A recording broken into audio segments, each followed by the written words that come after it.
Il était une fois, dans le petit village africain de Mbalang, une femme nommée Ngon, réputée pour son amour profond pour la nature et particulièrement pour les oiseaux.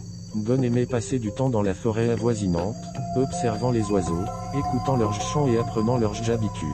Les oiseaux la connaissaient bien et venaient souvent se poser près d'elle, trouvant en Ngon une amie bienveillante. Un jour, une sécheresse sévère frappa Mbalang. Les rivières s'asséchèrent, les champs se transformèrent en terre aride, et la famine commença à sévir. Les réserves de nourriture s'épuisèrent rapidement, plongeant les villageois dans un désespoir profond. Face à cette situation urgente, certains villageois envisagèrent de chasser les oiseaux pour se nourrir. Ngon, voyant cela, décida d'agir.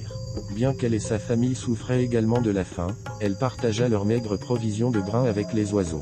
Chaque jour, malgré les difficultés, elle étalait des petits tas de graines et d'eau autour de sa maison, veillant à ce que ses amis à plumes ne manquent de rien. Les oiseaux, reconnaissants et intelligents, restèrent proches de la maison de Ngon, attirés par sa générosité et la sécurité qu'elle offrait. Pourtant, les murmures de colère s'élevèrent parmi les villageois. Certains voyaient en Ngon une protectrice de ce qu'ils considéraient désormais comme une potentielle source de nourriture. Ngon tint bon. Elle croyait fermement que chaque vie avait de la valeur et qu'un jour viendrait où son acte de bonté serait récompensé. Et ce jour arriva de manière inattendue.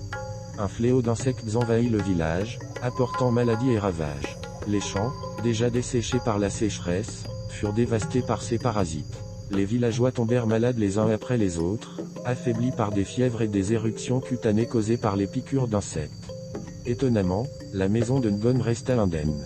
Les oiseaux, trouvant refuge chez elle, engloutissaient les insectes qui cherchaient à s'aventurer dans les environs. Sa maison devint une sorte de sanctuaire, épargnée des maladies qui frappaient les autres foyers. Les villageois remarquèrent cela et comprirent alors la sagesse et la prévoyance de Ngon. Elle avait sauvé non seulement les oiseaux, mais aussi sa propre famille, et indirectement, elle avait montré une voie de cohabitation harmonieuse entre la nature et l'homme.